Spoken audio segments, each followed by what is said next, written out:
तो सबसे पहले हम ये देखेंगे कि एंटीना केबल को कैसे कनेक्ट करना है। तो सैटेलाइट पिक किए हुए एंटीना को यहाँ पे मैं ऊपर वाले पोर्ट में कनेक्ट करूँगा और इसको हैंड टाइट करूँगा। मुझे ध्यान रखना है कि इस समय टीवी स्विच ऑफ होनी चाहिए। इसको मैंने कनेक्ट कर दिया है। अब हम देखेंगे कि वाईफाई को कैसे कनेक्ट करना है टीवी के साथ में। तो यहाँ पे मैं सेटिंग के ऑप्शन में जाता हूँ, ऑल सेटिंग में जाऊँगा। यहाँ पे मुझे कनेक्शन में जाके नेटवर्क में जाऊँगा और यहाँ पे मुझे जाना है ओपन नेटवर्क सेटिंग में। यहाँ पे जाऊँगा, मुझे 3 ऑप्शन दिखाई देंगे, वायरलेस, वायर्ड और मोबाइल। मैं वायरलेस में जाता हूँ वाईफाई कनेक्ट करने के लिए। तो जो भी अवेलेबल वाईफाई नेटवर्क होंगे वो यहाँ पर दिख जाएंगे। अब जिस नेटवर्क से मैं कनेक्ट करना चाहता हूँ उसको सेलेक्ट करता हूँ और यहाँ पे पासवर्ड डालूँगा। पासवर्ड डालने के बाद गो पे जाके ओके बटन प्रेस करूँगा और अब मैं देखूँगा टीवी वाईफाई से कनेक्ट हो चुकी है। तो ये सक्सेसफुल का प्रॉम्प्ट आ चुका है। अब इसको चेक करने के लिए अगर वाईफाई कनेक्ट है तो उसके लिए क्या प्रोसेस है आइए देखते हैं। तो मैं सेटिंग की बटन प्रेस करता हूँ। यहाँ पे मैं ऑल सेटिंग में जाऊँगा और वाईफाई पे जाके जब मैं देखूंगा तो ये जो कनेक्टेड वाईफाई नेटवर्क है वो यहाँ पर मुझे दिख जाएगा। मैं नेटवर्क स्टेटस में जाऊँगा और अब देखूंगा यहाँ पे नेटवर्क स्टेटस क्या दिख रहा है। तो your TV is connected to the internet, यानी ये टीवी इंटरनेट से कनेक्ट है। मैं यहाँ से डिस्कनेक्ट भी कर सकता हूँ और इस पेज को क्लोज भी कर सकता हूँ। अब हम ऐप डाउनलोड करके देखेंगे डिश स्मार्ट प्लस का। तो सर्च के ऑप्शन में जाऊंगा मैं, नेविगेशन लेफ्ट बटन प्रेस करके यहाँ पे सर्च का ऑप्शन आया। अब मुझे डिश टीवी स्मार्ट प्लस यहाँ पे टाइप करना होगा।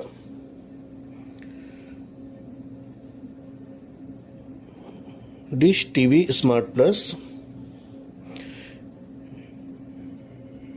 यहाँ पे मुझे की मिल गई है, शॉर्टकट की मिल गई है।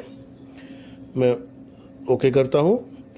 अब यहाँ पे मुझे डिश टीवी स्मार्ट प्लस का ऐप दिख गया है। मैं ऐप्स के सेक्शन में जाता हूँ और रिमोट से ओके बटन प्रेस करता हूँ। तो अब ये इंस्टॉल करने के लिए बोल रहा है, मैं इसको इंस्टॉल पे ओके करता हूँ और अब ये इंस्टॉल हो गया है। अब मैं इसको ओपन करता हूँ। ओपन करने के 2 प्रोसेस हैं, एक यहाँ से भी मैं ओपन कर सकता हूँ। यहाँ पे मैं देखेंगे ओपन एट होम और क्लोज का ऑप्शन आ रहा है। मैं ओपन करता हूँ यहाँ से, तो ये डायरेक्ट इस पेज पर लैंड हो जाएगा जहाँ पे मुझे टीवी की आईडी दिख रही है। और अगर दूसरा मुझे ऐप से करना है तो मैं ऐप्स के सेक्शन में जाता हूँ और अब देखेंगे यहाँ पे मुझे डाउनलोडेड ऐप में डिश टीवी स्मार्ट प्लस का ऐप दिख रहा है। मैं ओके बटन प्रेस करता हूँ तो भी मैं सेम पेज पर लैंड करूँगा। यहाँ पे मुझे टीवी की आईडी दिख रही है। अब यहाँ पे एग्जिट सेटअप मुझे दिख रहा है। अब यहाँ पे मुझे ध्यान देना है कि रिमोट से अप डाउन 2 बार लेफ्ट बटन प्रेस करना है। तो 2 बटन दिखेंगे मुझे, एक्टिवेट ST2 या SES8।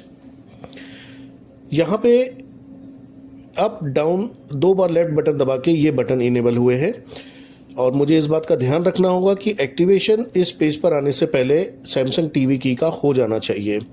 उसके बाद में ही ये सैटेलाइट में यहाँ पर सेलेक्ट करूँगा।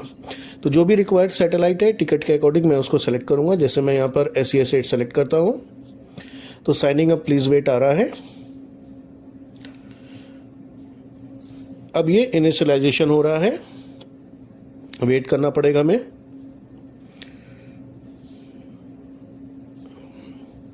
अब यहाँ पे आप दूसरी रेल में देखेंगे तो ये हमारा सुपरवाइजर ऐप जो डिश टीवी स्मार्ट प्लस से है वो आ गया है। मैं इसको ओपन करता हूँ और अब टीवी 102 लो अकाउंट बैलेंस के पेज पे आ गई है। यहाँ पे मैं रिफ्रेश कमांड अगर ज़रूरत है तो सेंड करूँगा। अब मैं वापस LCN बटन यानी सेटिंग प्रेस करता हूँ, डाउन बटन प्रेस करूँगा नेविगेशन का और A यानी रेड पे क्लिक करता हूँ ओके बटन। तो आप देखेंगे माई अकाउंट का पेज ओपन होके आ गया है जहाँ पे मुझे टीवी की आईडी दिख रही है। अब यहीं पर वापस मैं सेटिंग बटन प्रेस करके डाउन बटन प्रेस करके येलो यानी C के ऑप्शन में जाऊँगा तो आप ऊपर की तरफ देखेंगे मुझे सुपरवाइजर वर्जन मुझे दिख रहा है। अब एग्जिट करने के लिए वापस LCN दबा के मैं रेड बटन प्रेस करूंगा तो मैं इस पेज से बाहर आ जाऊंगा। अब हम सिग्नल क्वालिटी को चेक करते हैं। तो सिग्नल क्वालिटी को चेक करने के लिए मैं सेटिंग के ऑप्शन में जाऊंगा। ऑल सेटिंग में जाऊंगा। ऑल सेटिंग में जाने के बाद मैं कनेक्शन ब्रॉडकास्टिंग में जाऊंगा और एक्सपर्ट सेटिंग में जाऊंगा। यहाँ पे सैटेलाइट सिस्टम में जाने के बाद पिन कोड डालूंगा जो कि 4 बार 0 है बाय डिफ़ॉल्ट।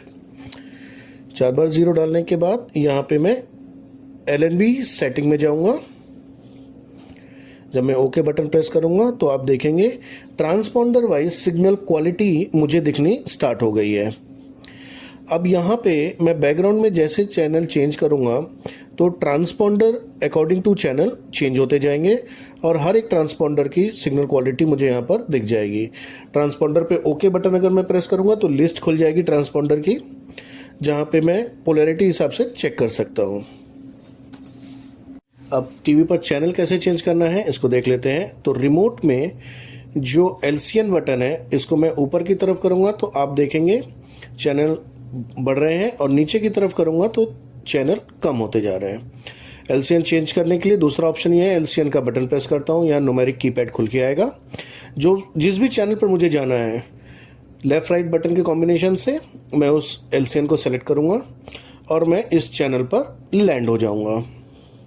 बैक करने के लिए मेरे पास बैक बटन है जिसको मैं प्रेस करता हूं तो मैं वापस उस चैनल पर आ जाऊंगा।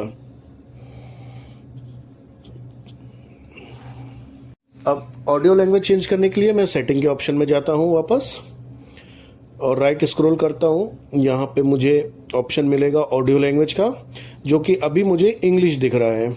तो इस चैनल पे जो भी ऑडियो लैंग्वेज अवेलेबल है मैं उसको ओके बटन प्रेस करके चेंज कर सकता हूँ।